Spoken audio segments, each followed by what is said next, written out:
Saudara kasih Tuhan, kita berjumpa kembali di dalam program Sahabat Sabda Bapa Surgawi. Dan hari ini kita akan melihat dan merenungkan kebenaran firman Tuhan dari Injil Matius pasalnya yang ke-10 ayat yang ke-34. Demikian firman Tuhan. Jangan kamu menyangka bahwa aku datang untuk membawa damai di atas bumi. Aku datang bukan untuk membawa damai, melainkan pedang. Saudara kasih Tuhan, tema firman Tuhan hari ini adalah mengikut Yesus keputusanku. Saudara yang kasih Tuhan, apa yang dikatakan Yesus ini sesungguhnya sepertinya bertentangan dengan apa yang telah dinubuatkan oleh Nabi Yesaya di dalam Yesaya pasal 9 ayat yang kelima, di mana di situ dikatakan tentang kelahiran Yesus sebagai Raja Damai. Saudara kasih Tuhan, kalau tadi dikatakan bahwa Yesus datang, aku datang bukan untuk membawa damai, melainkan pedang. Pedang ini sesungguhnya simbol dari suatu perlawanan. Pedang ini simbol kekuatan. Pedang juga simbol peperangan. Bahkan di ayat 35 dikatakan, sebab aku datang untuk memisahkan. Ada kata memisahkan situ. Sepertinya kehadiran Yesus ini hendak membawa suatu pertentangan. Kehadiran Yesus hendak membawa suatu perpecahan, bahkan juga mengubah suatu tatanan di dalam keluarga maupun masyarakat. Memang faktanya benar. Ya, kenapa? Ketika ada orang dalam satu keluarga itu, dalam satu keluarga yang tadinya belum percaya dan ada satu orang anggota keluarga menerima Yesus sebagai Tuhan dan Juru Selamat. Seringkali orang yang percaya ini menghadapi suatu persoalan. Bahkan juga mereka dikucilkan, bahkan juga dibuang dari keluarganya, mengalami ancaman yang sungguh luar biasa. Saudara kasih Tuhan, jika saat ini kita sudah mengambil keputusan untuk mengikut Yesus, apa yang harus kita pahami, apa yang harus kita mengerti, sehingga kita semakin teguh di dalam Yesus Kristus. Kita semakin kuat, iman kita semakin kuat di dalam Yesus Kristus. Yang pertama, saudara kasih Tuhan, di ayat yang ke-35 dan 36 dikatakan, sebab aku datang untuk memisahkan orang dari ayahnya, anak perempuan dari ibunya, menantu perempuan dari ibu mertuanya, dan musuh orang ialah orang-orang seisi rumahnya. Ini jelas sekali bahwa Yesus mengatakan, dan musuh orang adalah orang-orang seisi rumahnya. Saudara kasih Tuhan, ini seringkali hal ini benar-benar terjadi. Ini berarti kehadiran Yesus itu yang memisahkan, dalam pengertian memisahkan antara orang yang percaya dengan orang yang tidak percaya. Dalam perjanjian lama kita belajar dari bangsa Israel. Ketika Israel dipilih Tuhan, Israel ini dipisahkan dengan bangsa lain. Israel ini diajarkan tentang hukum, Israel ini diajarkan tentang kebenaran, Israel diperkenalkan dengan Allah yang benar, sehingga Israel ini menjadi umat yang kudus, umat kepunyaan Allah. Tujuannya apa? Tujuannya agar Israel ini menceritakan kasih Allah kepada bangsa lain, sehingga Israel ini menjadi saluran berkat bagi bangsa-bangsa. Saudara kasih Tuhan, meskipun Israel ini secara nasional telah gagal, Israel memberontak kepada Tuhan, dan kemudian kita tahu bahwa dalam perjalanan bangsa Israel ini seringkali pasang surut dalam mengikut Tuhan. Jelas secara nasional Israel telah gagal, tetapi melalui Israel yang setia, sisa Israel yang setia, dalam Kisah Rasul 1 ayat 15, kurang lebih 120 orang.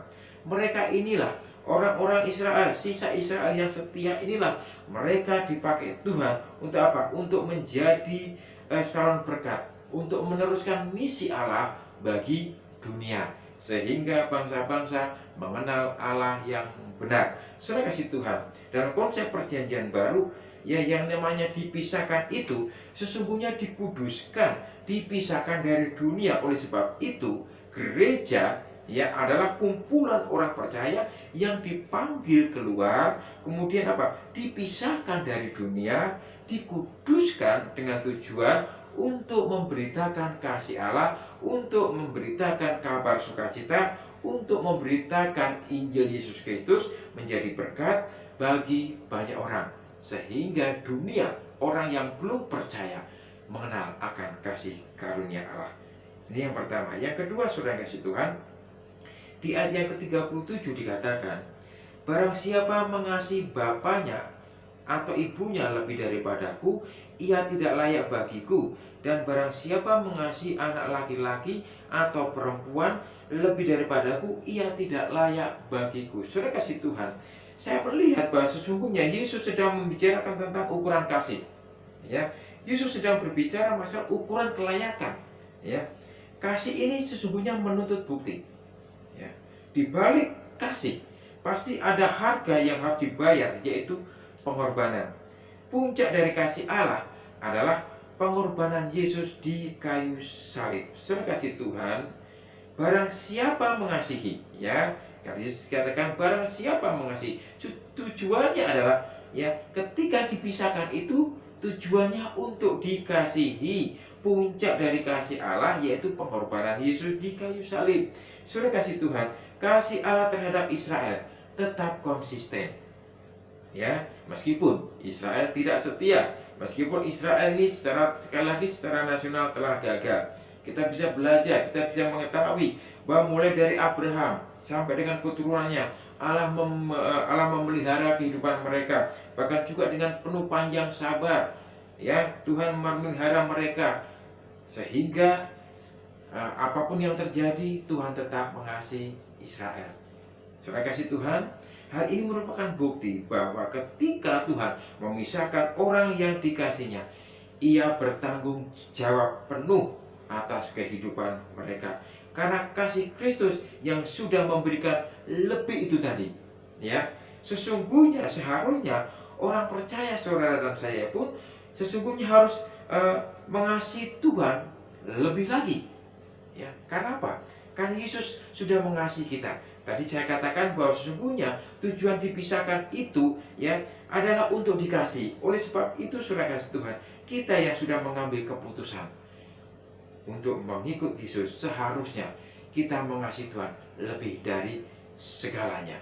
Karena Yesus sudah mengasihi kita dengan kematiannya di kayu salib. Ini merupakan bukti bahwa kasih itu butuh pengorbanan. Kasihnya sempurna buat saudara dan saya.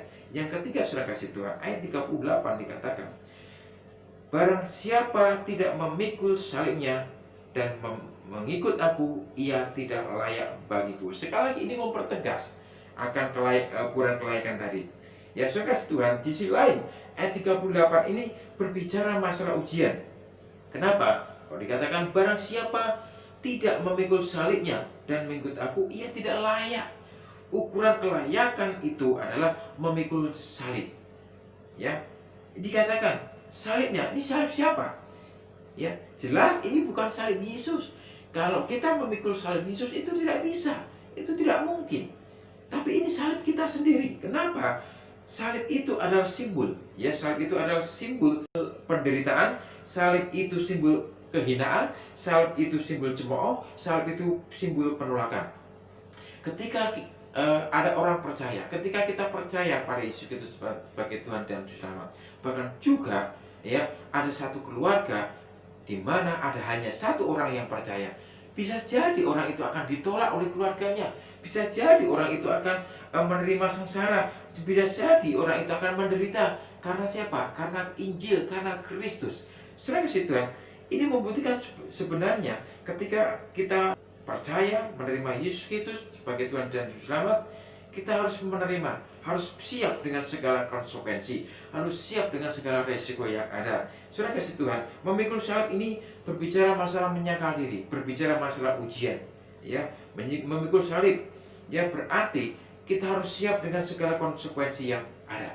Kita harus siap dengan segala situasi ataupun kemungkinan yang ada. Saudara kasih Tuhan, memikul salib berarti menyangkal diri, menyalipkan segala keinginan daging kita untuk terus berjuang melawan dosa, berjuang juga untuk menanggung, ya, setiap pencobaan, setiap ejekan, setiap hinaan, aniaya dari dunia ini.